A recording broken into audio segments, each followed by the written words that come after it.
Yesuus oko maqaa kan beeku mana godhe dubartii meeqa fuudhuu ta'e yama macaafa keessatti tokkodha. mee macaafuma keessaa raajota fedhu ta'ee dubartii tokko bichaa fuudhe kan jedhu meenaa kenni dubartii tokko bichaa ani har'a kiristiyaana sii ta'a.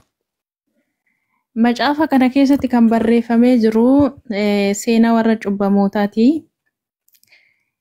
Innaa Abrahaam cubbamaadha. Abrahaam cubbamaadha. Biifama naa godhe. Abrahaam cubbamaadha. namni hundinuu cubbamaadha karaa Kiristoos bilisa baane malee. Haalaan gaariidha. Eebbi Waaqayyoon eebbise cubbamaadhuma lafumaa ka'eetuma nama sagaaggalaa kana eebbiseeree Waaqayyoon. Yoo karaa Waaqayyoo deebi'an Waaqayyoo karaa keenya deebi'aa jechuudha. Haalaan gaariidha. Mee daawwitiin macaafa manaa banaa.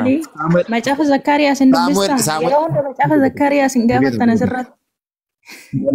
Nan dubbisa rakkoon qabu gidee tokko dhiifama naa godhi Yesuusii ko. Mee macaafa manaa banaa jiran macaafa Saamu'eel manaa banaa. Isa yoon qubne siifan dabala kan jedhu san. Yeroo hin quufne osoo hin taane yeroo karaa Waaqayyootti deebi'aa. Jechuun atamma sagaagaloodhaa jette Waaqayyoon waan tokko duraan baniin ustaadha. Qaamni tokko fakkeenyaaf yoo tokkorra fuudhaa jedhee ajaje. Innis sagaagalaadha jedhama Yesuus. Macaafa eenyurraa dubbiste mata duree isaa ka'umsa isaa wajjiniin viidiyoo baasnatti agarsiisii maaliif akkasitti dubbate rakkoon qabu. Qaamni tokko yoo tokko ol fuudhuu ajaje. Yoo lamaa ol fuudhuu ajaje akka fuudhu yoo godhe qaamni suni sagaagalaadha ni jedhama. Lama yoo fuudhee yeeni cubbamaadhas xuraadhas lamanee yemmuu macaafa. Sagaagalaadha siimi. Haalaan gaariidha. Tokkoffaa Yesuus sanyii sagaagalaa keessaa dhalatee jechuudha tokko. Inni lammaffaa immoo Waaqayyoon inni abbaan sagaagalaadha jechuudha. Maaliif jennaan yoo ati hin quufne siifan dabalaa waan jedheef. Banaa fi amma ustaata. Maqaa isaatiin. Galatoomaa nagashuu keessaniifi. Eebbifame. Qorontos tokkoffaa lakkoofsa torbarraa dhaqii banadhu waa'ee kana hubanuu barbaade. Amma gidee tokko rakkoon qabu. Mee macaaficha isaa Waaqayyoon yoo ati hin quufne dubartii mana hundayyuu siifan dabala kan inni jedhe. Mee ustaadha guddisa. Yaada kennuu nan danda'a.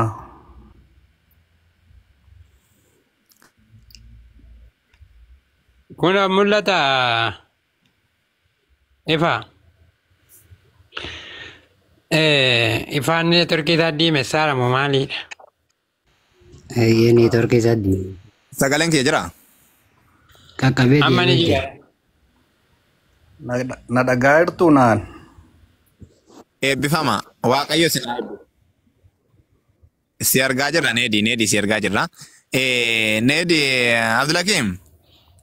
Yaa galatoomaa nagashuu keessanii. Neetworkii viidiyoo cufu. Koi viidiyoon cufa. Viidiyoo cufi. Bobbiraa baafattu viidiyoo cufi. Yeroo cabaa hin dubbadda. Mucaa sana deebisaa hin baate isaa ifatamee dhiin. Milikte. Hayyee needi nagaan siif haa ta'u. Ameen hunda keenyaaf haa ta'u. Akka macaafa qulqulluutti tokko fuudhaa jedhamee kan barreeffame kan caafame ni jira. Fuudhaa kan jedhu hin jiru. Tokkoffaa yommuu macaafa qulqulluu dubbifnu macaafa kamiinis yommuu dubbifnu. Naade gidee tokko. Ayyee laman fuudhina kan jedhu caafamee ni jira. Yaa laman fuudhina kan jedhu caafamuutu hin ta'in tokkoffaa. Caafamee ni jira kanuma bichaa naafu. Caafamee ni jira. Ilaa akka ittiin deebi'u dubbiin tokkoffaa yommuu wanti tokko haasa'amu ajandaan tokko yookiis immoo mata dureen tokko yommuu dubbatamu tokko kaasee hamma dhumaatti dubbisanii maal akka inni dubbachuu barbaade beekuu malee Yoo calluma ittee woordi Jijjiirama. Oika yoo woordi tokkitti ta'e takkaanuma guuttee dubbii hubachuu hin dandeessu. Amma fakkeenyaaf yoo kaanee Addaamiif Hewaaniin uumamarraa jalqabde yoo fudhattee Rabbi maal godhee nama uumee nama isa uume kanammoo maal jedhee gargaartuu isa barbaachisa jedhee gargaartuu barbaachisa yommuu immoo cinaacha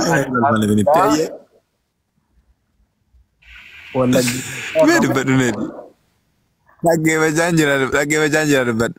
Mee Aadamii fi waa'ee fuudhaa maaltu walitti fide nama yeroo sana nama tokkoo fi dhiirri baay'ee jira yeroo sana.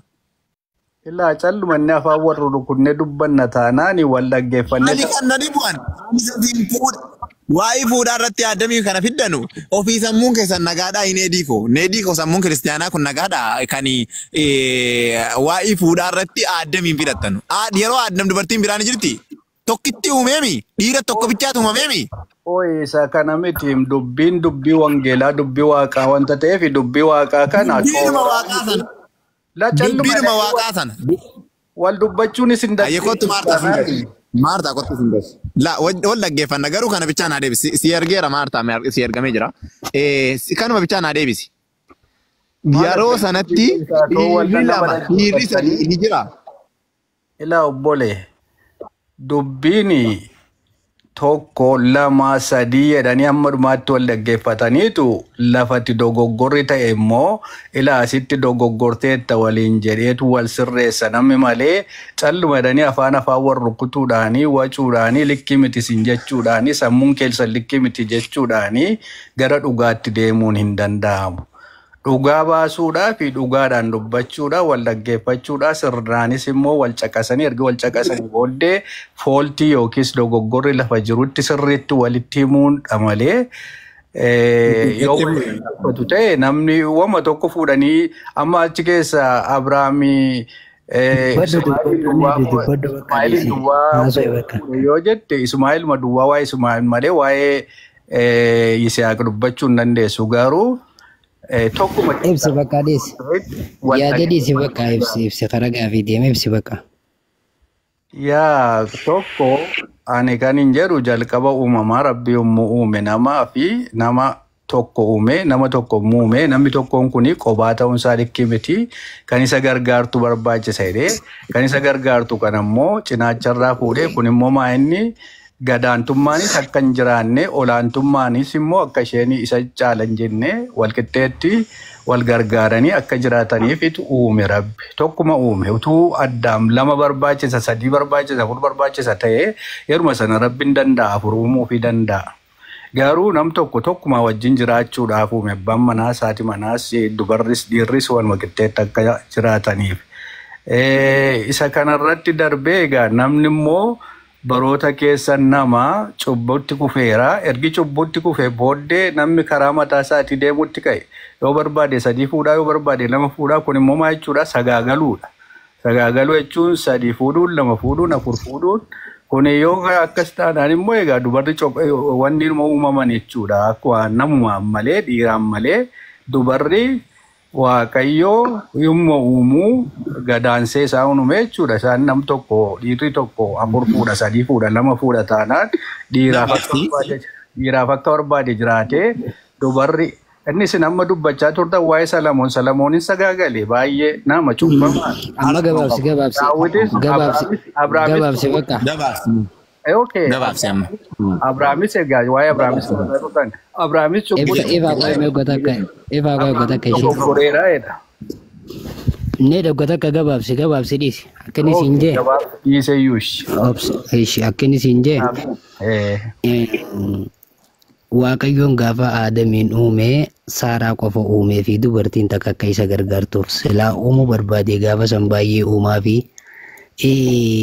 kanaafus Waaqayyoon gaafa sanii obsin dubbatin Waaqayyoon gaafa sanii Aadamiif Saaraa qofa uumuun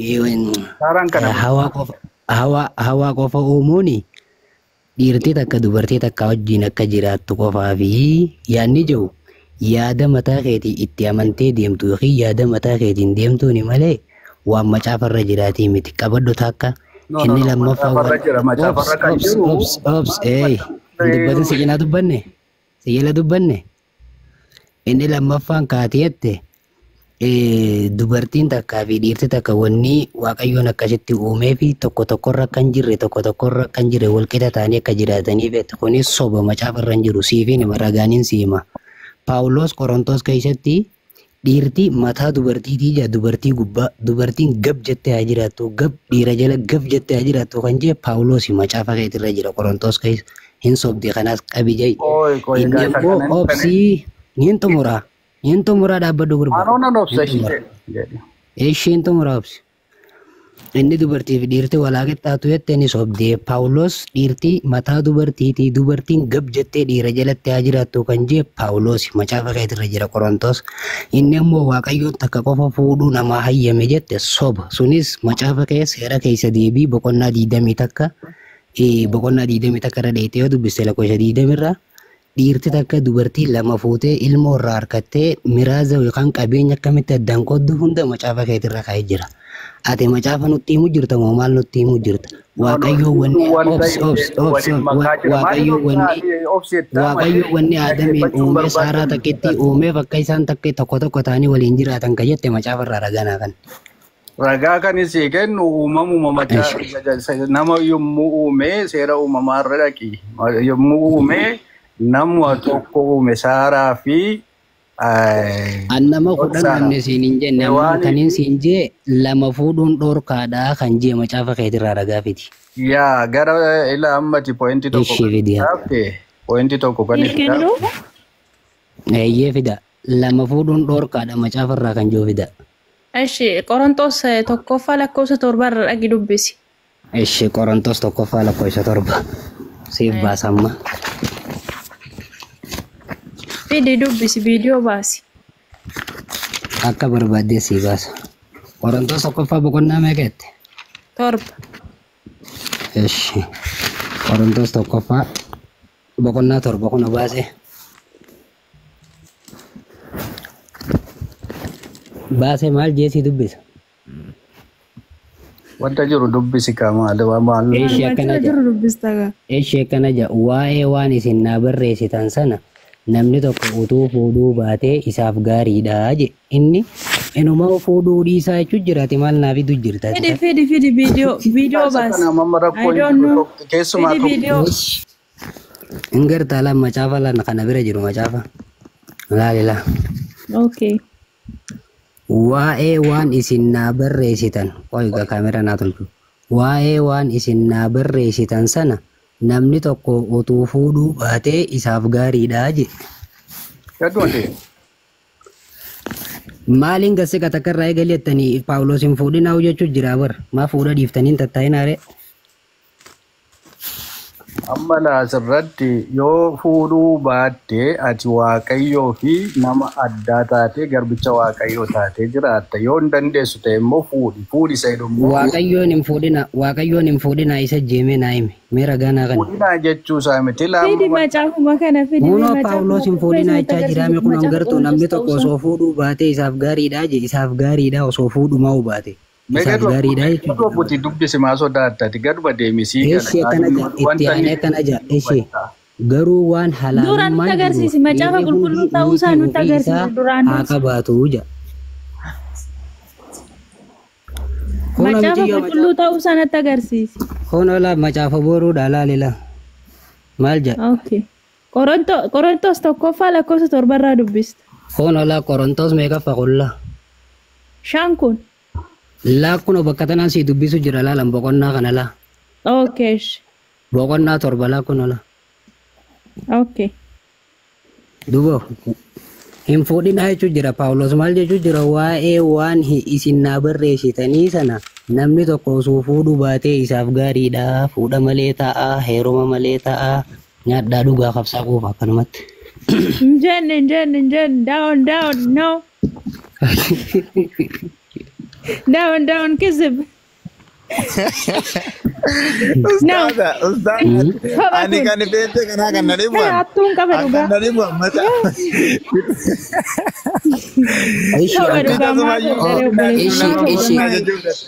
Ishi angkan ini lama fudu ayyamen isini bahasa aku ega kana mati ishi. Sobde ka bota ammatti sirrin dubbisne ishi. Ati dubbisi. Esa Devi tokko kudha shan baasa me ustaza. Botu mama dubbisa nu fita esa fidama. Botu amma dubbisi. Botu mama fi dubbisi di achumatti jira garuu tokko nama tokko orba keessa jiru. Lama fuudha lama jaalladha jedha keessa Devi keessatti ustaza. Lama fuudha lama jaalladha. Ambiraan nagayin isu mama nu dubbisa. Ishi bakkatan ana dubbisa la. Bakkuma amma dubbisi. Bota amma san barbaanne nuti.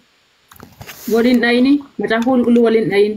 Bakkuma tokko buqqiftee dubbiftee ni isin hammuma dubbisu gaarii miti ka dhugaa barbaadaa jirtanii miti warra dhugaa miti isin maali Ijoolleen manaa sodditi isin as baasaa macaafa keessan as baasaa dubbisaa ishee. Barbaannu isuma silaalu. No, down. Kun kitaaba maaliiti? Kun kitaaba maaliiti meenaa hima? Amma nu barbaannu isaa hamma dubbisi. Ijoolleen fuudha marittaa'u tole ustaza dubbisaa kana. Ishi ammaan tana dhageeffadha bakka tana isinii dubbisa akkana jaaltila. Namni tokko yoo niitota lama qabaate niitota lama yoo qabaate ishee tokko jaalatee garuu lamaan isaanii iyyuu ilmaan da'aniif yoo ilmi hangafaa niitii inni hin jaalanne sana irraa dhalate inni kaan ammoo niitii inni jaalaturraa dhalate kan niitii inni jaalaturraa dhalate saniif qabeenyi guddaan haa kennamu akkasin miraasa daayiraa jira waaqayyo keessanuu niitii lamarraa ilmaan dhalate mee isin bakkuma tokko fuudhaa jee waaqayyo dubbate naa kennamu. Dhagi isa silaa dubbisi isa Phaawulos bareesse dhagi dubbisi. Phaawulos kana maareessitanii anuma dura ammaa san dhagi dubbisi. Ono Phaawulos isiniif dubbise. Phaawulos maggaanya taate uummatatti himatee akka fayyanii dubbatte. Amma saddeet Ono isiniif dubbisna ijoollee macaafan qabdanii isin hin dubbifattanii ijoollee. Maleessa kola wanti tokko wanti wal hubachuu qabu danda'ama. Ono la. Ishi ono la isiniif dubbise. Sanii raasanii fidanii macaafa qulqulluu maqaa balleessu. Ono la. Isiniif ifuun macaafa qulqulluu namni akkanattiif biraa qabdan tokko as baasame an gosatti abbaa sadii afur isiniif as baasame tokkichuma as baasaa biraa qabdan. Fedhii mataa keeti. Kitaaba qulqulluudha kun jamma macaafa qulqulluu garuu adeemaa way asir. Bootuma ammaa sanii seera kiristaanaa niitii takkaan jiraadha kan jedhu yoo barbaadde bootuma kana sirriitti qadi qabaa dubbifadhaa ishee tasgabbaate jechuudha. Kun seera Phaawulos akka taate beektame waan Phaawulos warra Qorontosiif barreessaa jira. Dubbisu sama maal sodaataati hoo? Dubbisi mijiyyoo si dubbisaan jiru waan dubbifadhu hafeete kaameera irra qabee ta'u jira wanni fayyada. Mucaa keetillee mucaallee yoo godhatte mucaa keetii maqaa isaa Phaawulos Muggaa. Baafadhaa waan miidhaan cufadhaa bakka as baasaa nu dubbisa. Akkasii jammartaniitu dubbisaa yalla. Aye dubbisi Jesus kottu macaafa kee baasii dubbisi. Dubbisu. Amma Dubbisi. jedhame. Dubbisu. Isun dubbisa baaftaniitu miti. Akkuma ajaa fiddanii luqqiftanii macaafa keessan hin baqatiinaa dubbisaa gaamma. Dubbisaa macaafa keessan. Baaftanii ajaadha jettanii maqaa macaafan balleessinaa macaafu. Dubbisi macaafaan ajaadha hin jenneetiin. Dubbisi macaafa dhaggeeffadhu kaleessa immoo maal jettani Yesuusi dhaggeeffadhu. Baasi dubbisi. Baasi dubbisi. Dubbiin dhagawan. An dubbiin dhagawan. Yesuusi iniyina Yesuus maal jettani Yesuus si'oolii keessa galee bultii sadi bulee seexana harkaa qulfii fudhatee dhufe jettani hadha qaxaroonaa kennitani na guddismeen dubbisaa fi isiniif dubbisaa haasoo biraadha haasoo keessa galee bultii sadi bulee qulfii seexana harkaa fudhatee haasoo biraa dhiise kaantal. Macaafa qulqulluu ka biraa macaafa qulqulluu ifaa fidi macaafa qulqulluu si bira jiru. Kun macaafa booroodhaan dal maal taate wanti fayyaan qabdu macaafa booroo. Kinoo kan akkana ni rufaayilii irra godhadhe kana ifaa bira jira natti fakkaata. Fidaa macaafa qulqulluu kan jedhu duubatti kan barreeffame kun kitaaba qulqulluu jedha maalan beeka sheekin illee barreessuu danda'a kan. Aywa sirriitti Ani macaafa qulqulluu fayyadu bichaan barbaade. Kitaaba qulqulluu isaatan barreesse bakka kana macaafni simbiraa sun sobaa dhiisa. Wanti waan kitaaba Macaafni kun sobaa Yesuus. Mee dubbifadhu Yesuus macaafni talaa Ustaadha nagarsiisina ustaadha. Qulqulluu fayyadu bichaa macaafa qulqulluu fayyadu. Gara jiru kana bichaa macaafa qulqulluu jedhee kanan fudhadhu. Ustaadhi talaha mee gidee tokko naa dhiisa dhiifama wajjiniin ustaadha talaa gidee tokko. Macaafni talaa harkaa kun sobaami Yesuus. Ani beeku kun orfaalii kiyyaarra jira. Macaafni talaa harkaa dogo. Macaafni talaa harkaa kun sobaami. Mucaan tokko na bira jira maqaan isaa Phaawulos jedhama isinitti dubbata wadiddanii dafa naaf lakkuu qabu Phaawulos hin ta'e nuti tiri'eela dhaggeeffadhu Phaawulosiinis haa ta'u laal fedhuu Saa'oliinis haa ta'u nuti sana hin jenne gidee tokko kan nuti jenne macaafni talaa harkaa kun sobaami gidee tokko macaafni talaa harkaa kun sobaami bishaat noo weessi Macaafni talaa harkaa kun sobaami jara keenya waraabina wallahi waraabina ijoollee kana waraabina ijoollee waan beekni kana waraabina macaafni talaa harkaa kun sobaami Yesuus. Na waraaba maal ijoollee waan beekne kana mu'ettan isin bu'ee kota taata jechuudha. Rakkoon qabu haa jedhamu.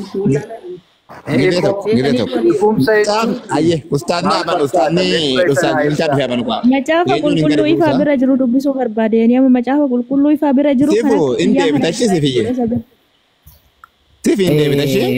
Miciyyo Diboora ka ifa harka jirus ka si harka jirus kana harka jirus macaafni macaaf ati piroofaayil irraa qabda malee lafatti luuqiin isaa maal akka taate hin beektu qolti isaa maal akka taate piroofaayiluma kaayyadhooti sii galee kasii baasu jirus macaafa qulqulluu kaa'attame mana kitaaba macaafa qulqulluu beeku macaafa qulqulluudha yoo naan jette waanuma barbaade asirratti fiddee ani macaafa qulqulluudha jedhee sirraa hin fudhadhu.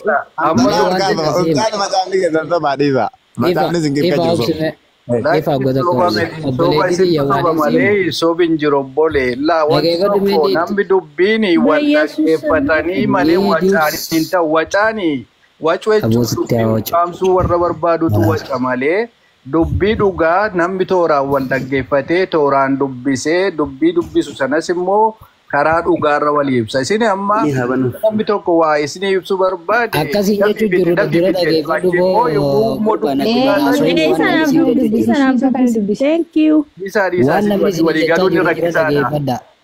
namni isin jechaa jiru dura gurraan dhaggeeffadha afaaniin qofa afaan bantaniitiin gurraas bana. Waan isin jee macaafa qulqulluu barreessitee maxxansuudha. Nama arrabsin daawon macaafa qulqulluu akkasii daawon nama arrabsuullee macaafa qulqulluu sirriitti akkasii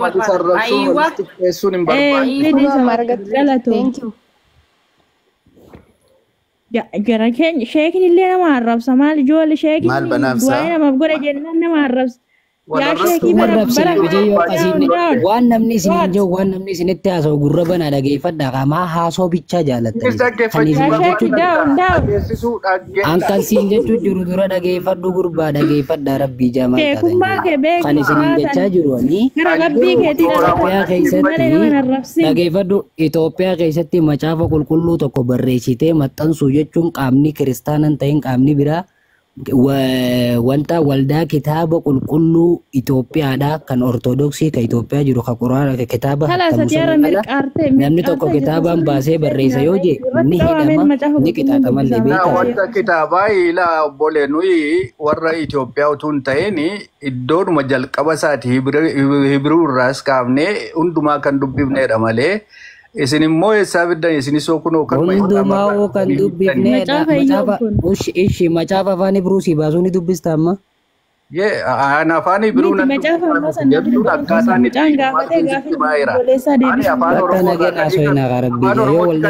warra Itoophiyaa irraa miti afaan Oromootti kan hiikame oriijinaaliin lafa Hibiruu irraa kaasee Ingiliffaa irraa kaasee akka ittiin dhufe malee warra Habashaa fudhanne nama akka warra Habashaa kan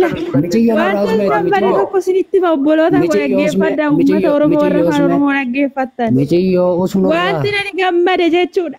Inni guddaa gammachuun kun macaafni qulqulluun gola keessanitti ol seenuu isaa Mootii nurraa godhime. Niid akkiniin siin jee. Niid akkiniin siin jee. Niid akkiniin siin jee. Onosumos abbaa gammachiisii fi Asteerfaanii afaan Ibruurraa hiikanii macaafa qulqulluu kan afaan Oromoo gaafa barreessan. Yes, kan Ingiliffaan hiikan malee. Ingiliffaan hiikame immoo afaan Ibruurraa hiikame. Kana bashaarraa Waanin si gaafadhe afaan Ibruuti moo Ingiliffaan hiikame?